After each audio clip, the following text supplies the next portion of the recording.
At this time, I'd like to bring up our speaker, Brian. I've got to know Brian the last 4.5 years. It's been a great experience knowing him. When I first met him, I said, "Yeah, I'm starting to get some clarity out of this, with this program." And he just laughed at me. You gotta speak. Where are you going? I need these. And then we've I need got, props. We've got in a group the past couple of years, and I've gotten to know him a little closer. Just really enjoyed his shares, his honesty, and just glad to have him share that with us tonight. Thank you, Brian. Thanks, Tom.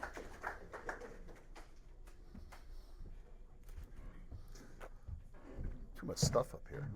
All right, I don't know if I need the mic. Normally I don't.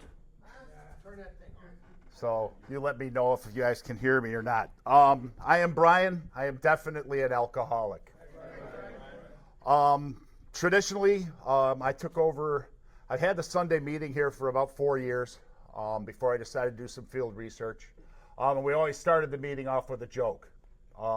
Again, I stole this from Holy Family Hospital, who had an open meeting, and the guy at 10 o'clock used to do a joke. He used to do jokes off his cell phone. I couldn't do that when I came in here because I couldn't use a cell phone. I still can't, but I'm going to try to shoot out a joke here. I hope it doesn't go too bad. So there's a guy working at a grocery store, and he's working in the morning. He's putting away the produce, and he's putting away the cucumbers. And a lady comes up behind him and goes, "Excuse me, sir, where's the broccoli at?" So, "I'm sorry, miss, we don't have any broccoli. We're fresh out of broccoli. There'll be some broccoli here tomorrow." She goes, "Okay," and she walks away. So he starts putting away the cucumbers, and he moves over, and he's putting somebody else away.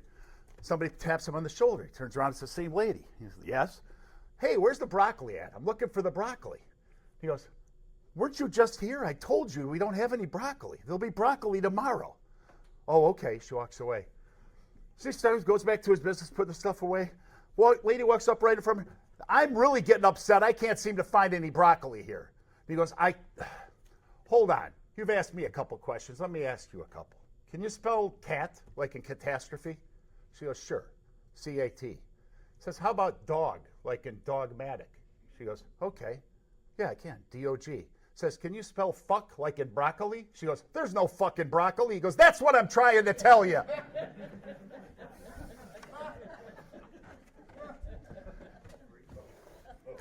I've been holding on to that on Sundays for a couple of weeks now. All right, guys. Let me first give some credits. Credits go out to all of the people in this room that know me and have listened to me and listened to my shares. Without you, I wouldn't be here. I don't know if I'd even be on this planet anymore. That goes double for my family, who are back there, my 2 sons and my wife, and my son's girlfriend, Ashley, has been a pivotal part. First off, for my kids for being so forgiving. You were pretty young. I came in, they were 11 and 13. I didn't know at all if I'd get my youngest son back. I didn't know if they'd let me have a do-over, so to speak. And I tested that theory once, and they're still here standing by me. My wife watched her parents. Both her parents are alcoholics. She watched her father drink himself to death, and she used to tell me all the time, love the person, hate the disease. Thank you, honey. Thank you for being patient and waiting and letting me do my trip. My story here is pretty simple. I'm going to follow the guidelines here. What it was like and what my credentials are that allow me to sit here and be in this room. And then we're going to move on to what happened. And then I've got 2 stages. I've got my first recovery, and then I got my second recovery. Okay. My credentials are pretty clear. I was born in 1968. I'm the youngest of 3 boys. My mother and father drank a lot. My father was a raging alcoholic when he was home. My mother drank to keep up with him, try to keep up with what was going on in the household. She eventually stopped drinking completely without a program. I don't know if that was just getting rid of my father. After their divorce, she struggled a little bit, but she was able to walk away from drinking all on her own.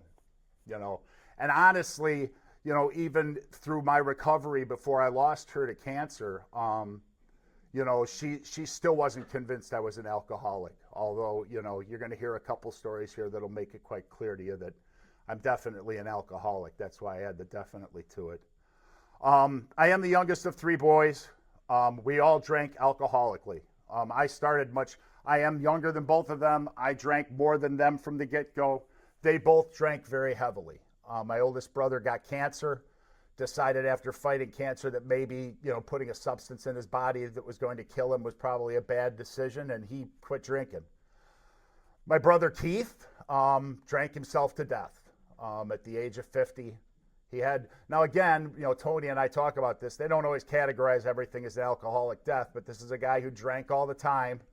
And I remember the last holiday we were together, and I want to say it was Thanksgiving or Christmas, because I can tell you that the last 10 years of my drinking, I can't give you a fair timeline.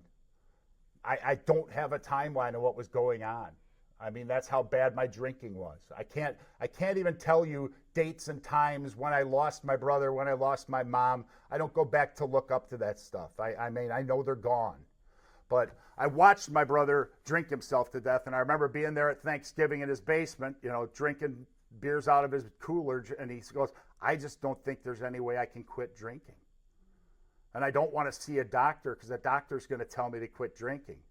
And like any good brother and any good alcoholic, I said, my doctor tells me to stop drinking all the time. I don't listen to him. It didn't matter because, that wasn't in the cards for him. But I watched him do that, and you know what it did? It escalated my drinking. I learned absolutely nothing by it. When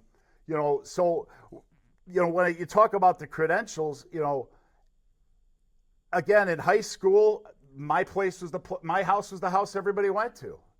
That's where the kegger parties were. That's where the party always was. I had no group that I ran with, but I was already drinking alcoholically when I was in high school. The object of the exercise, guys, is to drink as much as physically possible, right? And I want to be able to drink more than everybody else, and I want to be able to do it without getting sick, without, looking stupid. And that worked for a while. At least I thought so. Again, I'm not sure. I'm not sure when I started looking stupid because I stopped paying attention. After high school, I got a couple jobs. I realized I was turning 21. I went to bartender school. Now, there's the perfect job, right? 6'4", 240 pounds. I'll become a bartender. Then I can drink all the time. That's a job where you drink. Did that for a while. Found my route into another company of high pressure, high demand, UPS. Found that I was surrounded with people that like to drink and like to do drugs. It's a high pressure, high demand job. Bar right across the street. Simple step to just cross the street and go over there. I've known my wife since we were in our teens. I don't know if it was never in the cards for us to get together. I don't know if we were always, running a little bit in different circles, but we actually in our 30s found each other. And she married me in spite of what I was. I think I already was out of control, but things looked good. I'm really good at making it look good on the outside. I'm really good at showing you what you need to see, showing you what I should show you so I can get what I want from you. Not something I'm proud of, but it's a hard habit to break when you do it your entire life.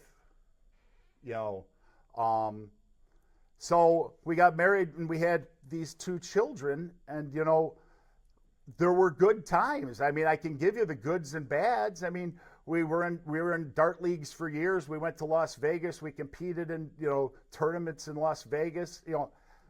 Did I overdo it? Yeah, of course I overdid it. Everybody overdid it sometimes. I think I overdid it more than everybody else. I didn't recognize it, and I talk about this when I do my shares here at the club. My normal kept changing, and there was nothing I could do about it. I would, okay, great, I got Bear season tickets. Well, you got to start drinking at 7 o'clock when you get down to tailgate, right? So that noon rule doesn't really matter. Or, there was always a way to try to keep changing it. And then, well, if I did it Sunday, I can do it Saturday. And if I do, there was always this negotiation and bartering with myself to make an excuse to drink more.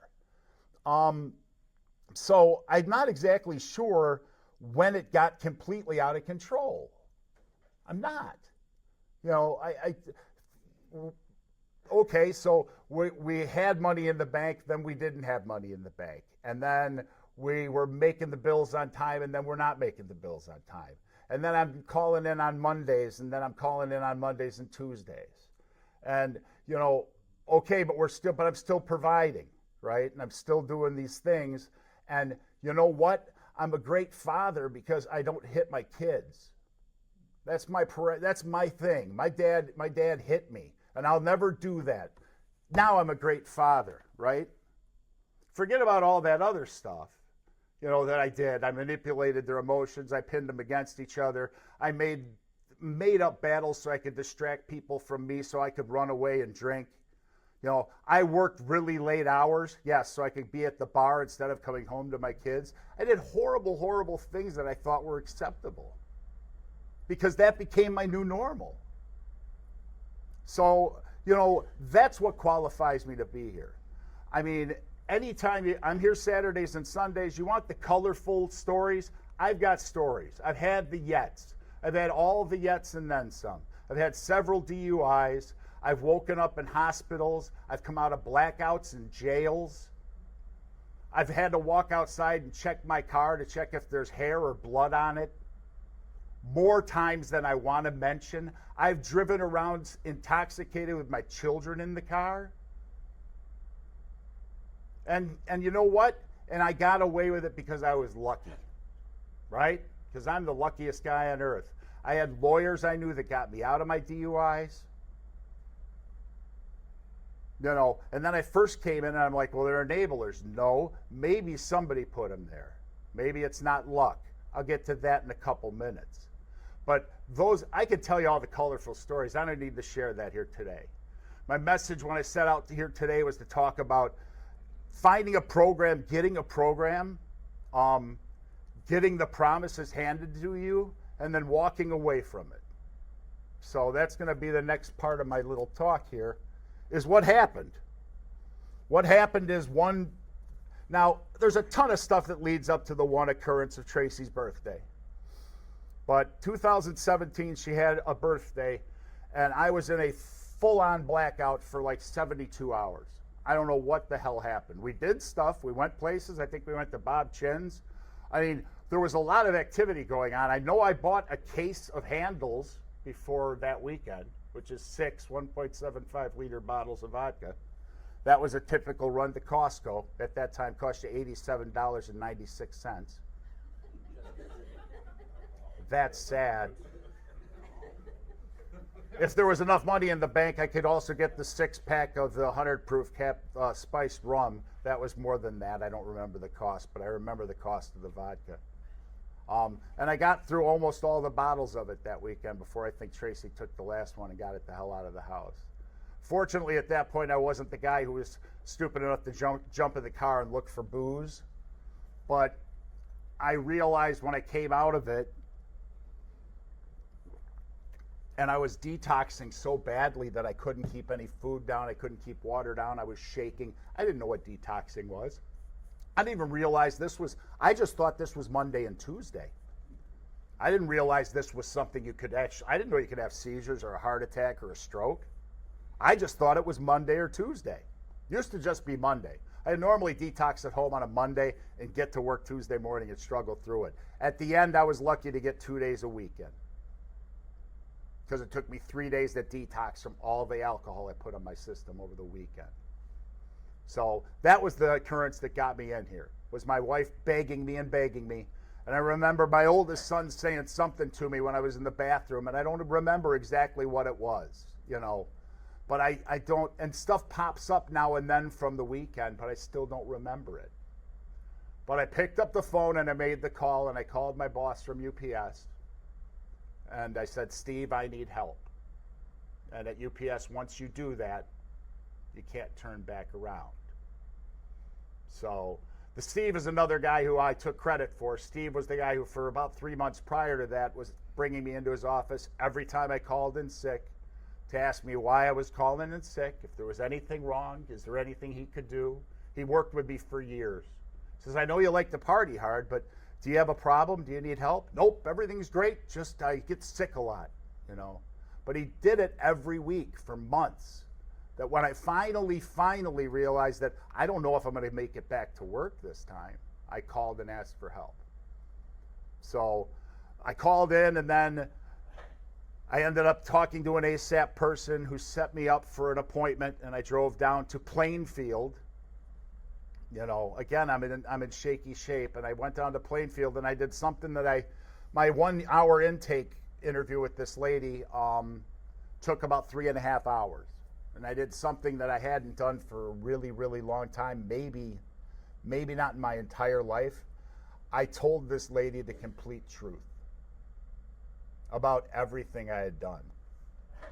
You know, and this goes back to, you know, stealing blackberry brandy from a cabinet when I was young, when I was really, really young, to, you know, doing cocaine for 3 days so I could drink more, and going with my paramedic to Countryside Fire Station to put ourselves on IVs so we could go and drink and do more drugs.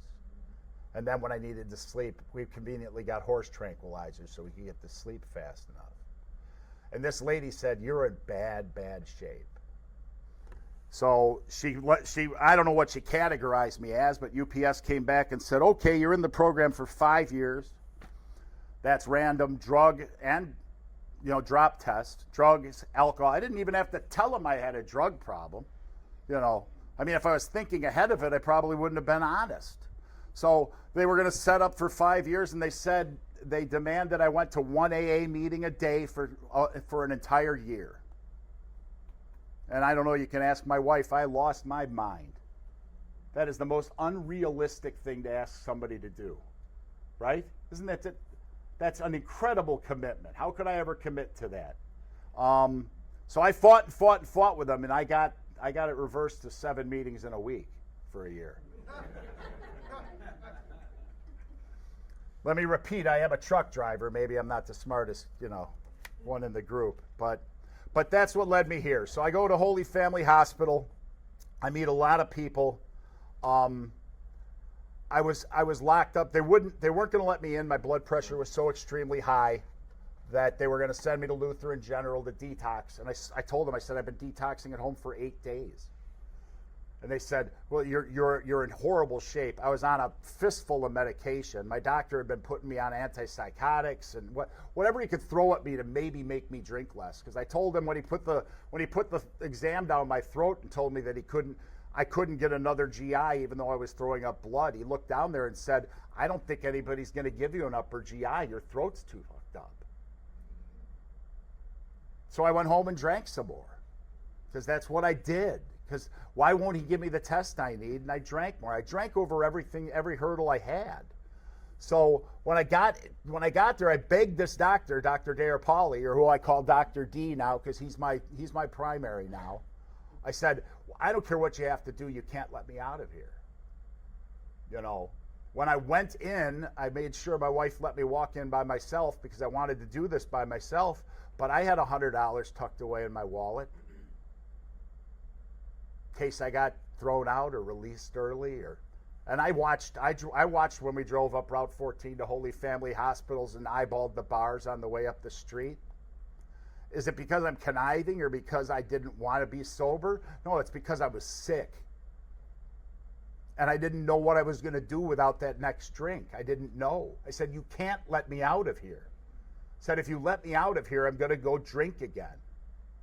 So he put me through a bunch of calisthenics. He said, if this doesn't straighten itself out by morning, we're going to have to send you to the ER. And thank God by morning, which morning for me, I think I slept till about 1 o'clock that next day.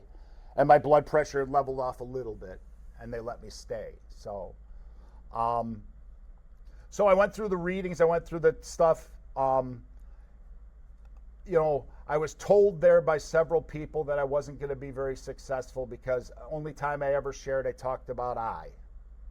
Well, when I get out, I'm going to do this. When I get out, I'm going to do that.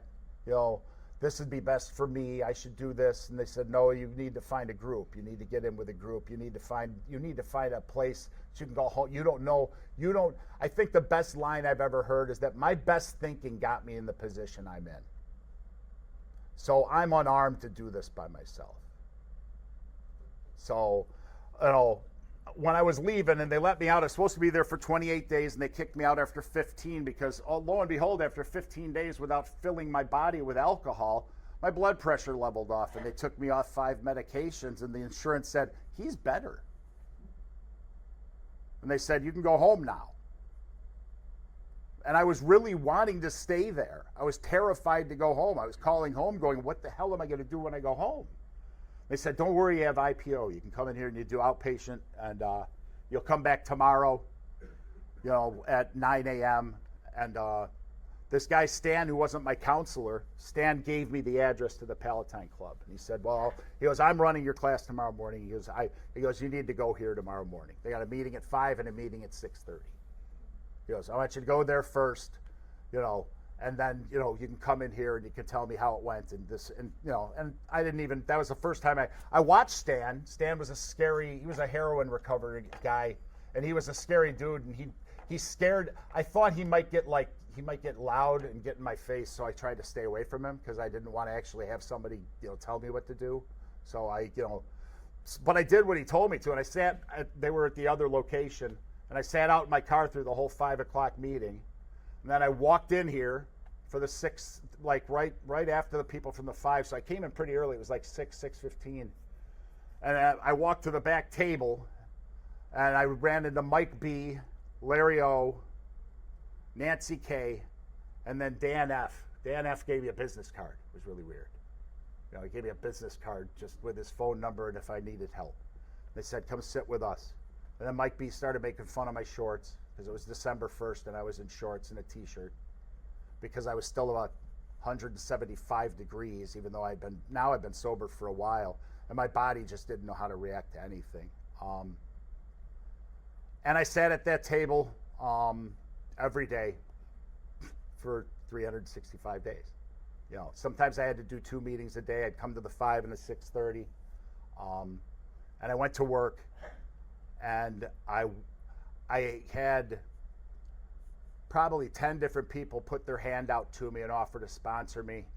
And I ran away to the Libertyville Serenity House and I found a sponsor there because it seemed like it would I didn't want somebody sponsoring me that would be involved with people I saw every day. Is that planning a relapse? I don't know if that's planning a relapse. But it seemed like a good excuse at the time. And, this is even the better part. This guy had a year and a half of sobriety and had already relapsed once, and I was his first sponsee. So when I told him no, he said, okay. Well, we're going to do this. No. Okay. We'll do your 4th step. How do you want to do this? Okay. Well, write down what do you think's wrong with you. Okay.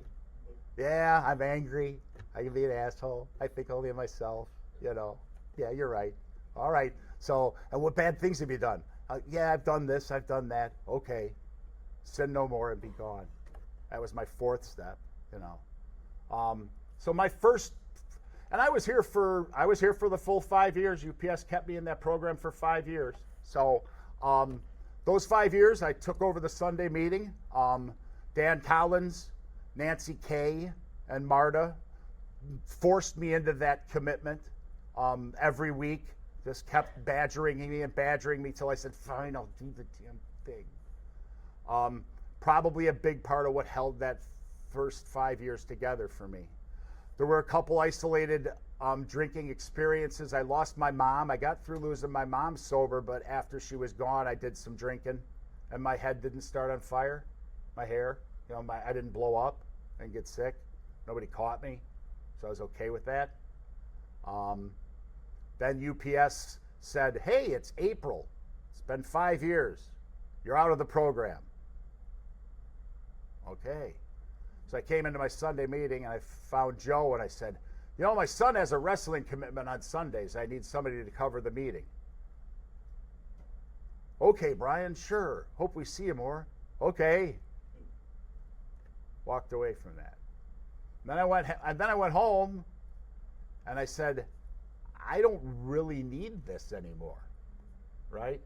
That's why I brought up the two sheets here. Was the more about alcoholism, we don't have the ability to control our drinking, never, but we want to believe, that we can get over this, but again, and this is the exact thing that happened to me. It's brief intervals with less control, leading time to a pitfall, incomprehensible demoralization, okay?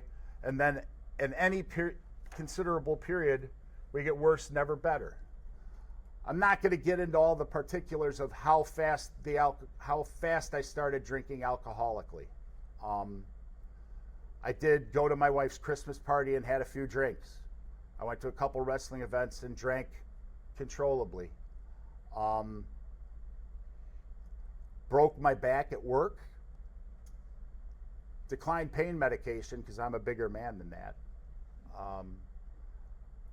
And then worked. I was able to drink because my schedule was skewed around my family's schedule. And then UPS said, you've done your TAW work time, you're going to have to just stay home now. And then I was buying handles again, pretty quickly. And I was trying to drink. I don't know, I don't think I was fooling my family. They could tell you if I was or wasn't. I don't think I was. But I also knew that they had already been through enough to realize there's nothing in the world they're going to say or do that's going to make me stop.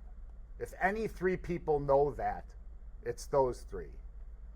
Because I had those little kids beg me. My wife pleaded with me and never, and I remember the arguments and futility, and no, I wasn't going to stop. And then again, Matthew comes downstairs and catches me drinking on a Saturday, and I was in a blackout. I had talked to my boss. A lot of things could have went a lot worse there because I got lucky. Remember, I get lucky a lot. I'm the luckiest guy in the world if you look at my history and this drinking stuff. And he came downstairs and said, you got to do something about this. My mom's tired of it. I don't remember. I don't remember well enough. When this disease had the full grips on me, I've had the same route for 25 years. I'd drive to stops and deliver to people that I've known for 25 years and could not come up with their first names anymore. My brain didn't work anymore. I can't put this stuff together, but something was said that made me worried.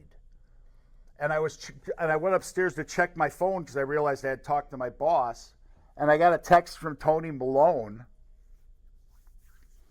And I didn't want to go back to rehab. I didn't want to go to a hospital.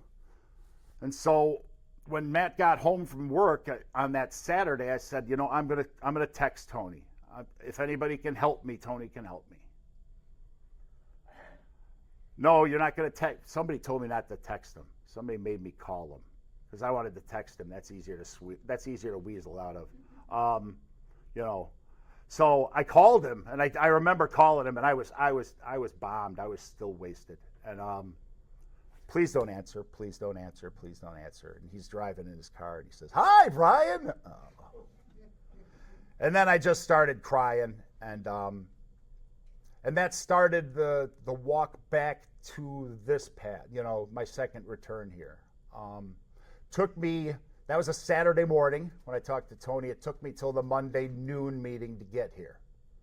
That was, again, detoxing at home. And I walked in here. I got here early, and I parked around the corner because I didn't want to park in the lot. And I walked around the corner, and I saw Mike B's car, and I almost left because I thought I was getting ambushed because Mike doesn't come to day meetings. And he was sitting in the car, and I looked at him, and he goes, "Brian, long time no see. How are you doing?" And I just started crying, and he started crying. And I walked inside, and I sat down over there, and there's so many people here I know. I know a lot of people from this club. And everybody, it came down to the fact that, I looked worse then than I did the first time I walked in here. The progressiveness of this disease, guys, is terrifying to me. So when I came back in, again, now that the ball's rolling and I'm out of work, so I think it took till Wednesday. Bob could tell you. I think Bob Schwanz held me hostage in here Wednesday morning until I would call somebody to be my sponsor. He goes, Tony's your sponsor? I go, no, Tony's not my sponsor. Said, Tony found me. Tony and I are friends. Tony and I like to fight with one another. I'm not, I go, he goes, you need a sponsor. No, I'm going to get a sponsor in a couple weeks, right? No, and that's what Bob said. He goes, no, you're not. He goes, you're going to get a sponsor right now. He goes, I said, well, if you could pick anybody, who would you pick? I said, well, I need to figure out what's missing here, and I got to figure out this God thing. I can't rely on me anymore. And I mentioned Tim. And he goes, well, I got his number right here. And he called Tim, and Tim agreed to meet me that morning at Deer Park.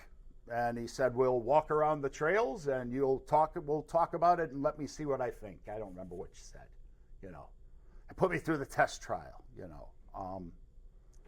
So, and that began the second journey here for me. So I'm here for a couple days, I'm here for a week. They got a retreat going to New Mallory. Brian, guess what? You're going to New Mallory. I was asked to go to New Mallory a lot my first time around here. You know what I said? Oh, way too busy. I got way too much shit to go.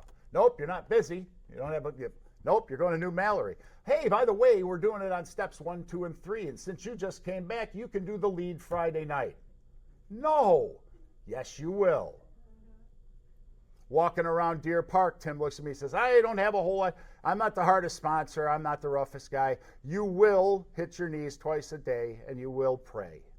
And you will call 3 other alcoholics every day until further notice. And I will check up on you. Because now I got a guy who isn't from the Serenity House in Libertyville. Here's a guy who was listening to me for probably 6 years. So when I start talking to him, he knows the bullshit. Right? I can't dance around that part of it. So I do it. And like any good sponsee, I do exactly what he asks. I hit my knees in the morning and I go, help. And I hit my knees at night and I say, thank you. And I go to bed. Because I want this connection, but I don't want to work for it. Well, then he hooks me up with a couple other people. There's a guy named Mark who shares a lot of stuff here, and a guy named Lucas. And they're kind of my God squad, and they're guys that are just easing me into this idea of faith and religion and God and leaning on something other than myself. So I'm, now as I'm going through life, the prayers have changed, and they're not just in the morning. I ask for help during the day. I ask for help when making decisions. What I found, if I had to chalk anything up to the relapse, outside of leaving the meetings is the obvious problem. But, again, there's so many people inside this room that are hurting that you can't see it.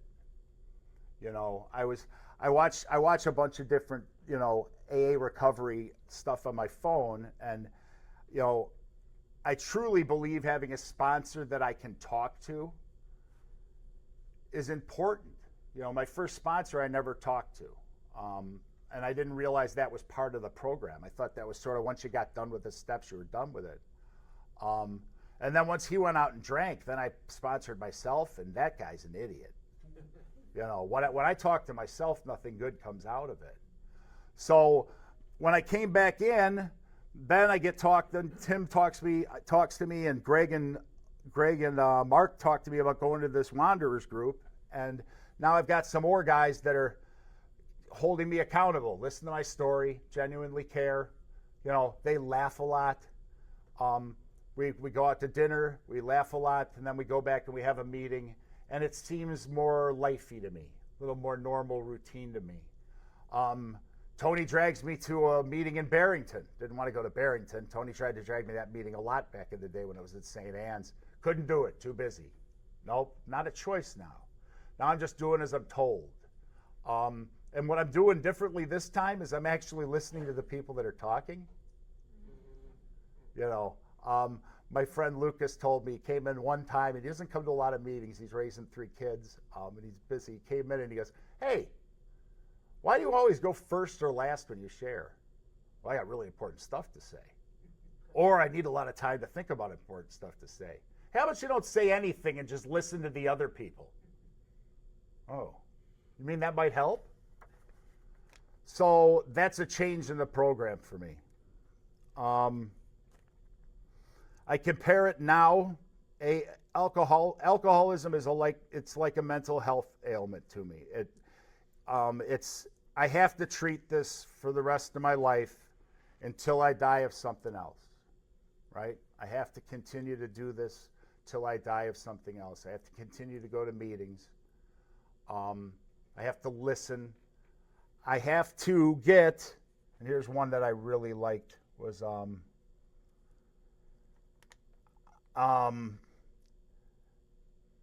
where is it? I don't know where it is. Oh, it's the actual surrender and acceptance of the program. And then I need other alcoholics. I don't need to learn from them. I need reinforcement from them.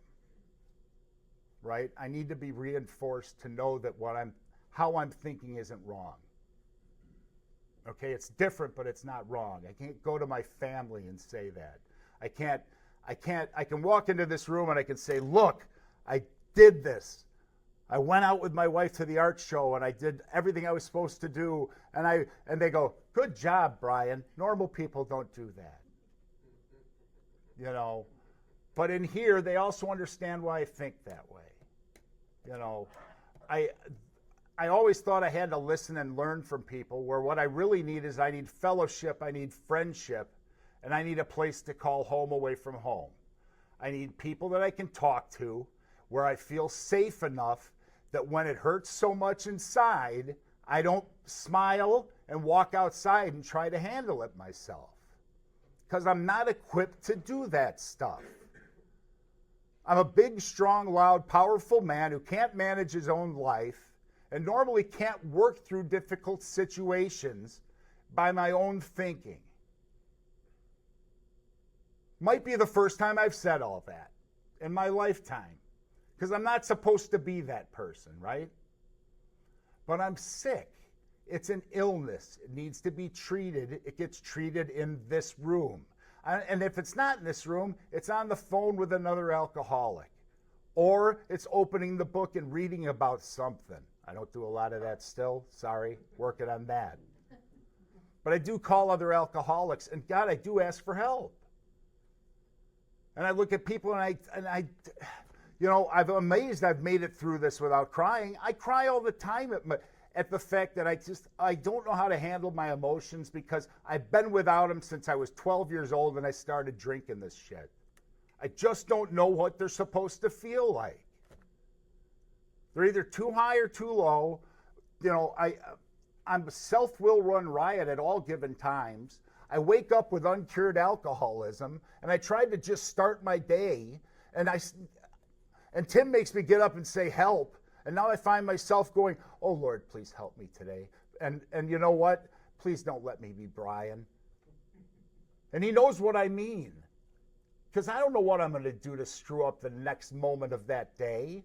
The cat could piss me off. The sink could piss me off. I'm wrought with this anger that stems up from everything in the world. And it's not the big things. It's the stupid little things that come up.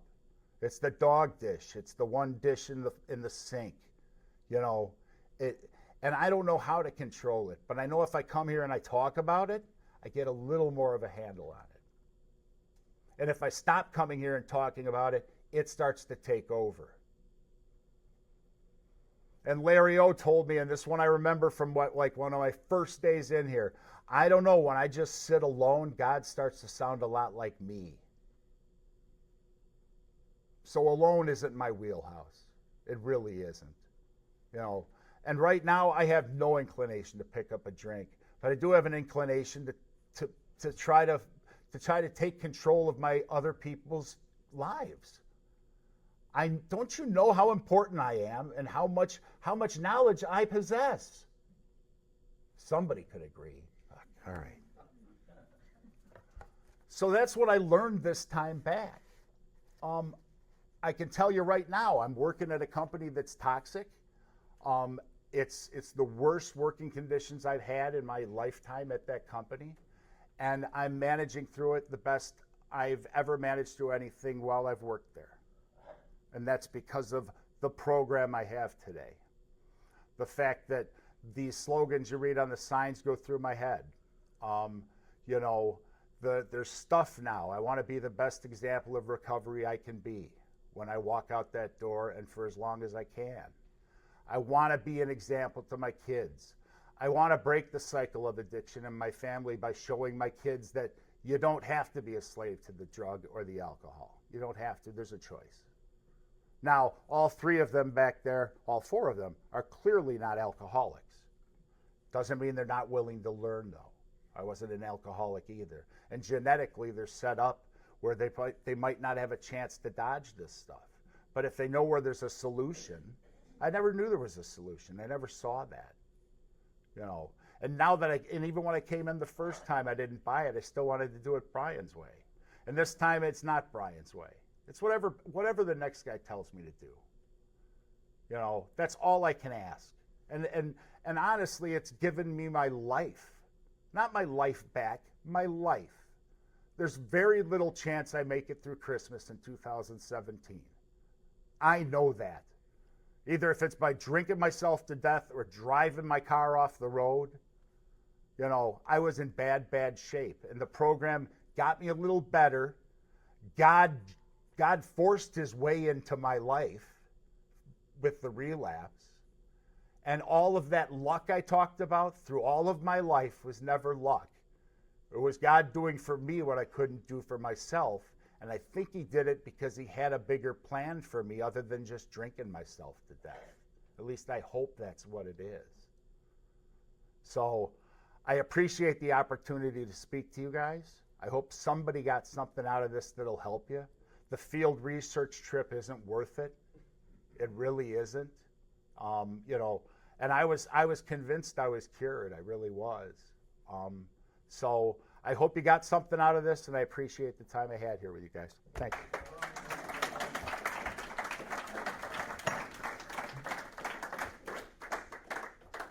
We're going to open up with comments. Comments.